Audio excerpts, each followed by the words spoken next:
नमस्कार मित्रों, आपके कॉमटेरिया चैनल पर आपका हार्दिक स्वागत है और अभिनंदन है। Study hard and get success, सभी पढ़ें सभी बढ़ें। ये provide free education world wide, पूरे वाईटी चैनल पे कॉमटेरिया मुफ्त एजुकेशन प्रोवाइड करता है। हमारा जो थीम चल रहा है question of confusion examination hall series, ये ऐसा मैंने सोचा कि जब एग्जामिनेशन में एस्पिरेंट या कॉम्पिटिटर या कोई भी स्टूडेंट जाता है, एग्ज़ाम देता है, उसकी तैयारी तो बहुत मजबूत होती है, लेकिन कुछ क्वेश्चंस में माइंड नहीं काम करता कि शायद ये वाला ऑप्शन था या ये वाला, तो वहाँ कन्फ्यूज़न होता है। कन्फ्यूज़न किस लिए होता है? क्योंकि वो स्टूडेंट कम्प्लीटली एनसीईआरटी को क्रक्स नहीं किया है, एनसीईआरटी को उसने जीस्ट ऑफ एनसीईआरटी को नहीं कंप्लीट किया है, इसलिए वो कुछ कंफ्यूज हो जाता है कुछ क्वेश्चंस में। तो ऐसे ही purified version of crux of NCERT के एक फोल्डर मॉड्यूल को लेकर आया है कॉमटेरिया वाईटी चैनल। आपके समक्ष हमारा फोल्डर है इस समय इंडियन पॉलिटी एंड कॉन्स्टिट्यूशन। पिछले लेक्चर में हमने पढ़ा था परामर्शी क्षेत्राधिकार एडवाइजर ज्यूरिडिक्शन। अगर आपको वीडियोस अच्छे लगते हैं, वीडियोस को लाइक किया करिए, शेयर किया करिए अपने दोस्तों तक जो भी जरूरतमंद हो, जिनको फ्री लेक्चर चाहिए, और कॉमटेरिया वाईटी चैनल को सब्सक्राइब कीजिए। आइए स्टार्ट करते हैं अपना न्यू लेक्चर परामर्शी क्षेत्राधिकार एडवाइजर ज्यूरिडिक्शन। इसमें हमने पढ़ा था, अगला पॉइंट है, हम पॉइंट वाइज इसको रीड कर रहे थे, कुछ पॉइंट्स हमने डिस्कस किए थे। अगला पॉइंट में डिस्कस कर रहा हूं परामर्शी क्षेत्राधिकार में according to the article 137 of Indian constitution have stated that कि सुप्रीम कोर्ट को अपने कौन कौन से क्षेत्राधिकार है परामर्श में? सुप्रीम कोर्ट को अपने, ये भी एक क्षेत्राधिकार है, को अपने द्वारा सुनाए गए निर्णय, सुप्रीम कोर्ट को अपने द्वारा सुनाए गए निर्णय, देखिए परामर्श का अधिकार है ये सारा हम लोग, या दिए गए आदेश, या तो जो आदेश उन्होंने दिया है, सुप्रीम कोर्ट को अपने द्वारा सुनाए गए निर्णय या दिए गए आदेश का पुनरावलोकन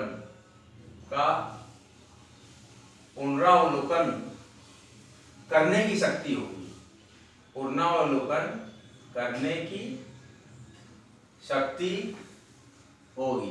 देखिए इसमें इंपॉर्टेंट क्या दिया गया है कि सुप्रीम कोर्ट में किसी प्रकार के पुनरावलोकन के आदेश के और उसको करने की शक्ति होगी। इसी प्रकार से हम ये लेक्चर दे रहे हैं कि according to the article 137 of the Indian constitution have stated that कि सुप्रीम कोर्ट को अपने द्वारा सुनाए गए निर्णय, जो भी निर्णय सुना दिया हमारे सुप्रीमेसी ने, सुप्रीम कोर्ट ने, तो उसको भी पुनरावलोकन करने की शक्ति, मतलब फिर से अवलोकन कर सकते हैं, देख सकते हैं। पुनरावलोकन का मतलब फिर से देखना, उसको रीड करना, जांचना और फिर बताना। तो according to the article 137 the supreme court को अपने द्वारा सुनाए गए निर्णय या दिए गए आदेश का पुनरावलोकन करने की शक्ति होगी, वो उसको फिर से पुनरावृत्ति कर सकते हैं। और अगला इंपॉर्टेंट पॉइंट है, देखिए सारे वीडियो आपको इंपॉर्टेंट पॉइंट लग रहे हो, that have we discussed the crux of the NCERT or the gist of the NCERT. That is a very purified version of the gist of the NCERT that you have cleared the such topics that you have noted on your notebook. जो भी clear होता है आपको topic, जो भी important लगता है, देखिए हर किसी के हिसाब से टॉपिक्स होते हैं, हर किसी के हिसाब से वो सोचने की क्षमता होती है और ट्रैकल करने की क्षमता होती है। एक जिस प्रकार से सोचता है विद्यार्थी, और अगर उसने नोट्स अच्छे बनाए हैं तो उसी में से क्वेश्चन फंसते हैं, इसलिए आप नोट्स को भी इसमें से कंप्लीट करते चलिए। लेक्चर्स में से मिलेगी कौन कौन से इंपॉर्टेंट पॉइंट आप नोट्स में रखेंगे। हालांकि ये सारे जो भी मैं टॉपिक पढ़ा रहा हूँ वो क्रक्स ऑफ द एनसीईआरटी हैं, अपने आप में ही नोट्स हैं, लेकिन आप इससे भी एक शॉर्ट नोट्स तैयार कर सकते हैं। कहता है कॉन्सेप्ट परामर्शी क्षेत्राधिकार का एडवाइजर ज्यूरिडिक्शन में कि भारतीय संविधान के अनुच्छेद 137 में उच्चतम न्यायालय को अपने द्वारा सुनाए गए निर्णय या दिए गए आदेश का पुनरावलोकन करने की शक्ति होगी। और अनुच्छेद 144 देखिए, और आर्टिकल 144 क्या कहता है, रिवाइज करते रहिए। आर्टिकल 144 कहता है,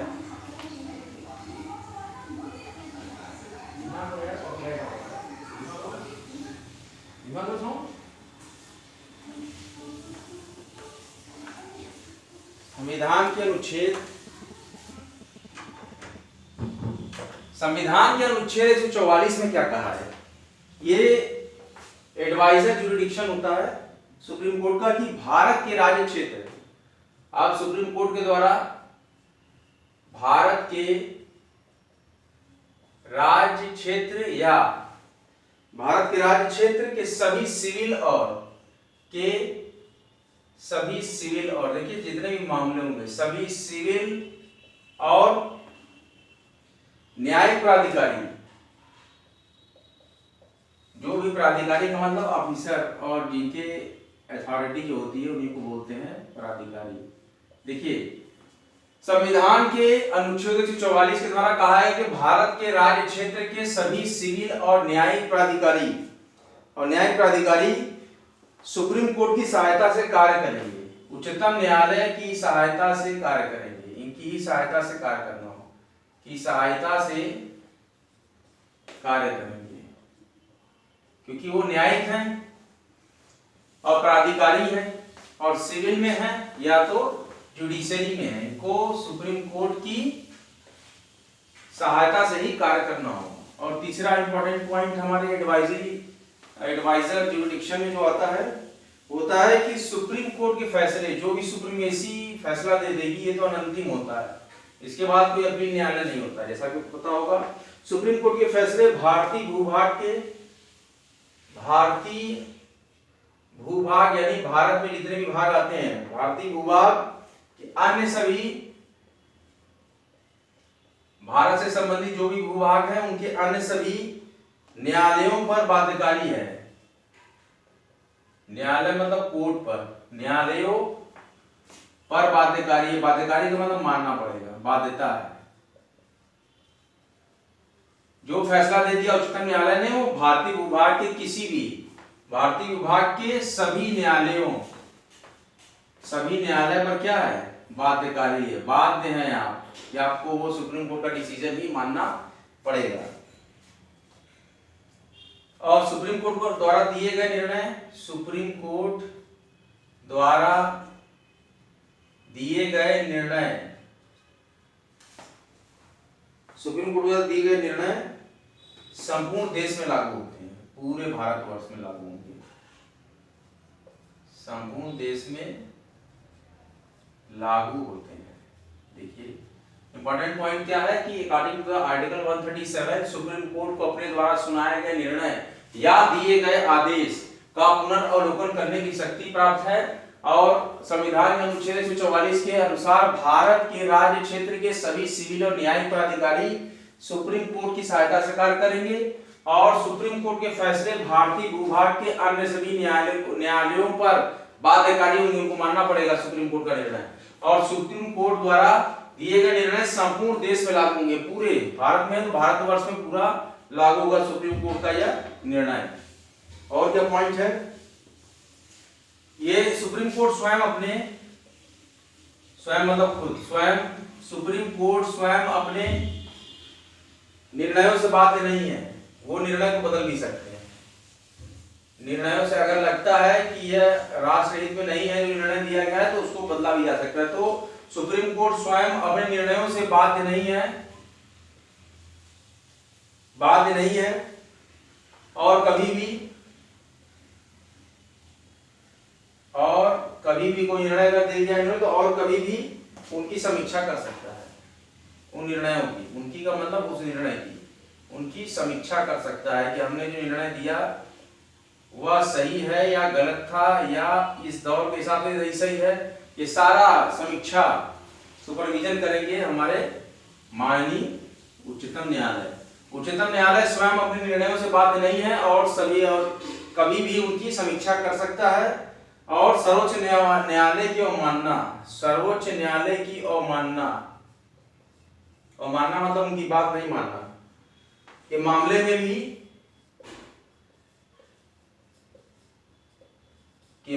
में भी सुप्रीम कोर्ट स्वयं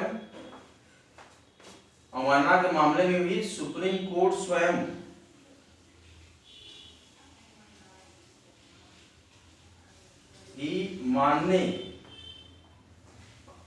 ही अवमानना के मामले स्वयं खुद ही सुप्रीम कोर्ट अवमानना के मामले भी स्वयं ही देखता है, मतलब कोई इसके ऊपर नहीं है देखने वाला। समझ गए कि सुप्रीम कोर्ट जो है स्वयं निर्णय से बाध्य नहीं है, स्वयं अपने निर्णय से बाध्य नहीं है, और कभी भी उनकी समीक्षा, निर्णय की समीक्षा कर सकते हैं सुप्रीम कोर्ट। और सुप्रीम कोर्ट की अवमानना के मामले में भी सुप्रीम कोर्ट स्वयं ही अवमानना के मामले भी स्वयं ही अपने से ही अपनी अवमानना के मामले को देखता है कि अगर किसी प्रकार की अवमानना कोई कर रहा है तो वो स्वयं ही अपने अवमानना के मामले को देखता है। आप लोग नोट डाउन करें नोटबुक पे अपने ये सारा कॉन्सेप्ट जो आपको समझ में आया। अभी हम रिवीजन करेंगे इसका पॉइंट्स का।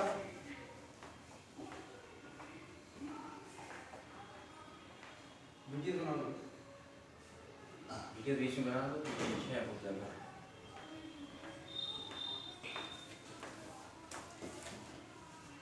देखिए जो महत्वपूर्ण पॉइंट हम पढ़ रहे हैं आज, हमारा जो इंपॉर्टेंट टॉपिक है वो है एडवाइजर जुरिडिक्शन। क्या है? Adviser jurisdiction. मैं इसको डार्क कर दे रहा हूं, ये थोड़ा सा लाइट हो गया है, स्केच पेन मैंने फिल नहीं किया था कल, इस वजह से। हमारा आज का टॉपिक है परामर्शी क्षेत्राधिकार।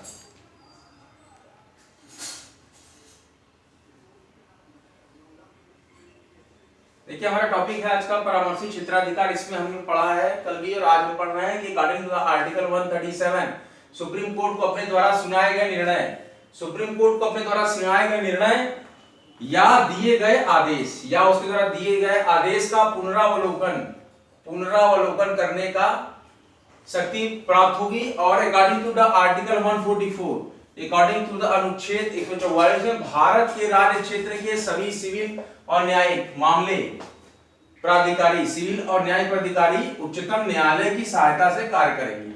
और अगला पॉइंट हमने क्या पढ़ा कि उच्चतम न्यायालय के फैसले भारतीय भूभाग के अन्य सभी न्यायालयों पर बाध्यकारी होंगे, बाध्यकारी मानना पड़ेगा। और उच्चतम न्यायालय द्वारा दिए गए निर्णय संपूर्ण देश में लागू होते हैं। कहां लागू होते हैं? उच्चतम न्यायालय द्वारा दिए गए निर्णय संपूर्ण देश में लागू होते हैं। और क्या दिया गया है कि उच्चतम न्यायालय स्वयं अपने निर्णयों से बाध्य नहीं है और कभी भी उनकी समीक्षा कर सकता है। क्या कर सकता है? समीक्षा कर सकता है। और सुप्रीम कोर्ट की अवमानना के मामले में भी सुप्रीम कोर्ट स्वयं ही अवमानना के मामले भी स्वयं ही देखता है। कैसे देखता है?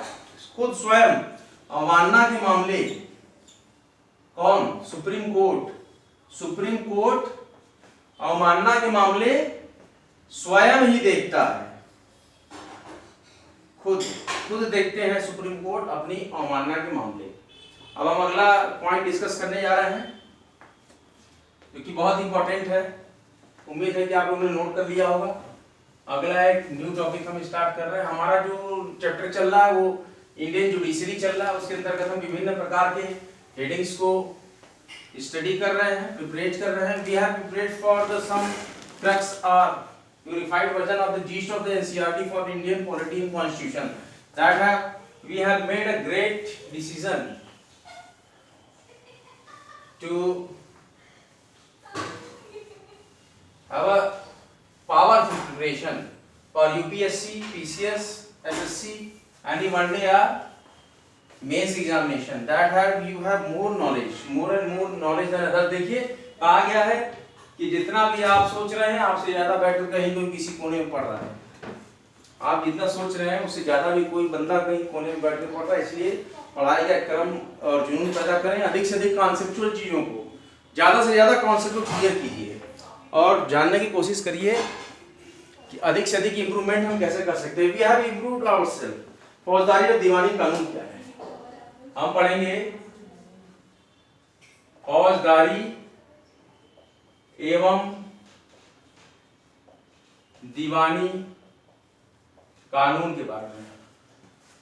फौजदारी और दीवानी कानून क्या है? आपराधिक फौजदारी कानून हम पढ़ने जा रहे हैं। आपराधिक या आपराधिक को ही बोलते हैं फौजदारी या फौजदारी कानून। देखिए हमारी पहली हेडिंग है आपराधिक या फौजदारी कानून और सेकंड है दीवानी कानून। हमारा टॉपिक क्या है? फौजदारी और दीवानी। देखिए दीवानी का मतलब दीवानगी नहीं है, दीवानी का मतलब कुछ दूसरा होता है। फौज ये लॉ की लैंग्वेज है, कॉन्स्टिट्यूशन की लैंग्वेज है। देखिए फौजदारी का मतलब होता है आपराधिक। फौजदारी का मतलब क्या होता है? आपराधिक या फौजदारी कानून। आपराधिक या फौजदारी कानून के बारे में हम डिस्कस कर रहे हैं बहुत ही ब्रीफली, और इसके अंतर्गत हम बहुत ही ब्यूटीफुली तरीके से डिस्कस करेंगे फौजदारी कानून क्या है। ऐसी प्रक्रियाओं से संबंधित है, ऐसी प्रक्रियाओं से संबंधित है। अपराध का मतलब कि हत्या हो जाना, मार देना, हाथ पैर तोड़ देना, ये सारा क्या है? आपराधिक केस होता है। ऐसी प्रक्रियाओं से संबंधित है जिन्हें कानून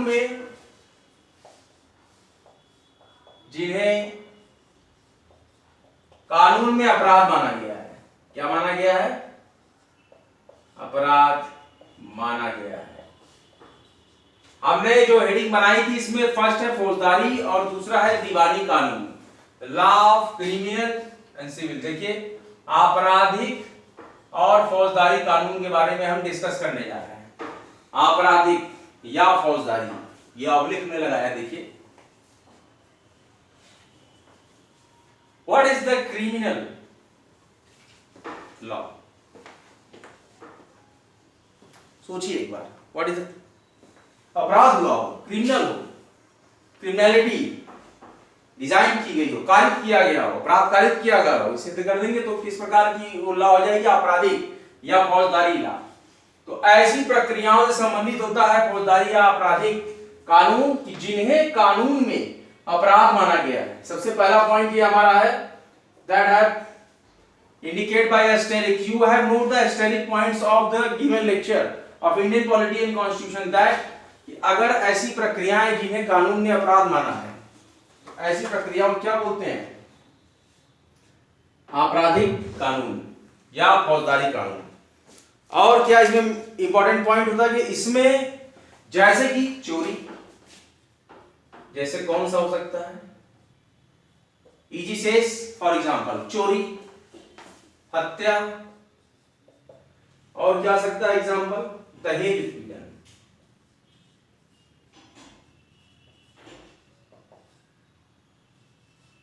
आदि आदि एक्सेट्रा एक्सेट्रा।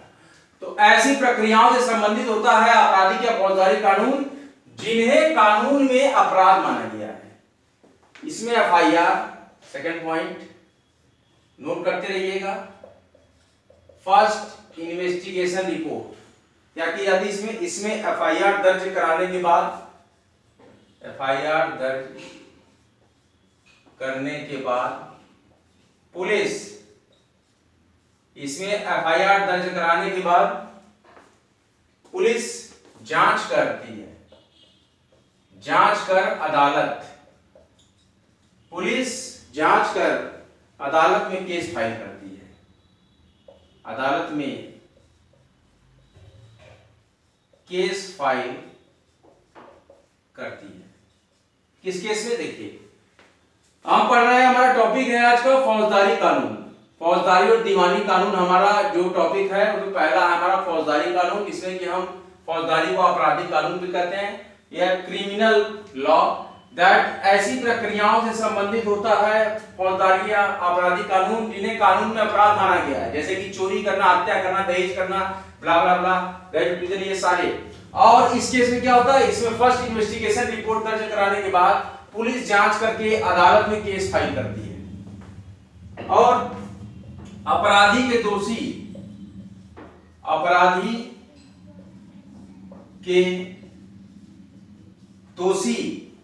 पाए जाने पर, अपराधी के दोषी पाए जाने पर जेल या जुर्माना, जेल या जुर्माना या दोनों, जेल भी और जुर्माना भी, दोनों का मतलब दोनों या दोनों लगाया जा सकता है।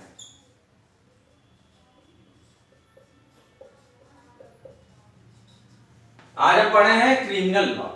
क्या पढ़ा हमने? क्रिमिनल लॉ, कि जिसमें ऐसी प्रक्रियाएं, बहुत ही ध्यान से सुनिएगा, ऐसी प्रक्रियाएं, हमारा टॉपिक है फौजदारी और दीवानी कानून। हमारा टॉपिक क्या है आज का?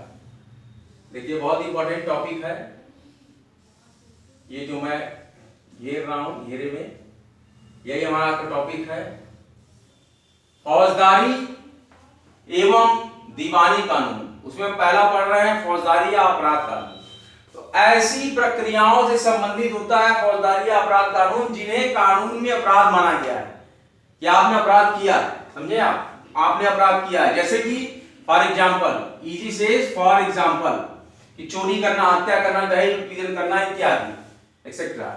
और जो अगला इंपॉर्टेंट पॉइंट आप नोट करेंगे कि इसमें मतलब कि फौजदारी या आपराधिक कानून में first investigation report FIR, first investigation report प्राथमिकी दर्ज होती है। क्या होती है? इसमें FIR दर्ज करने के बाद पुलिस जांच करके अदालत में केस फाइल करती है। क्या करती है पुलिस? अदालत में केस फाइल करती है। क्या फाइल करती है? केस फाइल करती है। कहां पर? अदालत में केस फाइल करती है। और क्या करती है? अपराधी के दोषी पाए जाने पर, अपराधी के दोषी पाए जाने पर जेल होती है, या तो जुर्माना लगता है, या तो दोनों होता है। क्या क्या होता है? जेल और जुर्माना दोनों, जेल प्लस जुर्माना, ये दोनों हो जाएगा। या क्या होगा? अपराधी के दोषी पाए जाने पर या तो जेल होगी अपराधी को, या तो अपराधी पे जुर्माना लगेगा, या तो अपराधी को जेल भी होगी और उस पर जुर्माना भी लगाया जा सकता है। आज का यह lecture gist of the NCERT, crux of the NCERT, the purified version of provided by the कॉमचेरिया, आपको कैसा लगा? अगर आपको वीडियो अच्छा लग रहा है, वीडियो को लाइक कीजिएगा, शेयर कीजिएगा, कॉमचेरिया YT चैनल को सब्सक्राइब कीजिएगा। ये ऐसे विद्यार्थियों के लिए मैंने बनाया है कि जो संकुचित हैं, नहीं जाते हैं कोचिंग की तरफ, बोर हो जाते हैं, पढ़ाई से निराशा हो जाती है और वो किसी प्रकार से उनको कोई इंटरेस्ट नहीं रह पाता है पढ़ाई में। तो ऐसा चैप्टर मैंने ऐसा फोल्डर हमने सिलेक्ट किया है, मैंने ऐसा फोल्डर सिलेक्ट किया है कि इंडियन पॉलिटिकल कॉन्स्टिट्यूशन की बहुत ही पेचीदा और बहुत ही बोरिंग सब्जेक्ट लगता है विद्यार्थियों को, एस्पिरेंट्स को, कॉम्पिटिटर्स को, जो भी हमारे हैं। तो इसके लिए हमने इसको रोचक तरीके से the purified version of the crux of the NCERT or the purified version of the gist of the NCERT के फॉर्मेट में हमने ये फोल्डर स्टार्ट किया, इंडियन पॉलिटी एंड कॉन्स्टिट्यूशन। इसको बहुत रोचक तरीके से हम पूरा निचोड़ देते हैं क्लास 6 to 12 के क्रक्स ऑफ द एनसीईआरटी को। इसी प्रकार हम यह प्रयास कर रहे हैं। आपको प्रयास कैसा लग रहा है कमेंट बॉक्स में कमेंट कीजिए और ज्यादा से ज्यादा मात्रा में चैनल को सपोर्ट कीजिए। फ्री एजुकेशन वर्ल्ड वाइड का ये जो प्रोग्राम मैंने चलाया है, तो मैं मुफ्त शिक्षा देने के लिए कटिबद्ध हूँ। क्या आप तैयार हैं? मुफ्त शिक्षा है आपके द्वार, क्या आप हैं तैयार? यही हमारा स्लोगन है, यही मेरा लोगो है, इसी को लेकर मैं चल रहा हूँ। विगत 2 वर्षों से हम मुफ्त शिक्षा मैंने विद्यार्थियों को प्रोवाइड कराई है, आगे भी कराता रहूंगा और इसी प्रकार के महत्वपूर्ण लेक्चर्स फिर आते रहेंगे। अगला लेक्चर फिर हमारा बहुत ही जल्द आएगा। तब तक के लिए जय हिंद, जय भारत। वीडियो अच्छा लगता रहे, लाइक करते रहें, शेयर करते रहें और भी दोस्तों तक बताएं और कॉमचेरिया YT चैनल को सब्सक्राइब करते रहें। आप सभी विद्यार्थियों को 9 वर्ष 9 संवत्सर और हिंदू 9 वर्ष की हार्दिक शुभकामनाएं। नवरात्रि पर्व का प्रारंभ हो गया है और नवरात्रि का पर्व हम लोग मना रहे हैं बल्कि हर्षोल्लास से। आप सभी लोग नवरात्रि का पर्व मनाएं और सभी लोग को जय माता दी। अगले लेक्चर में फिर मिलते हैं। जय हिंद, जय भारत।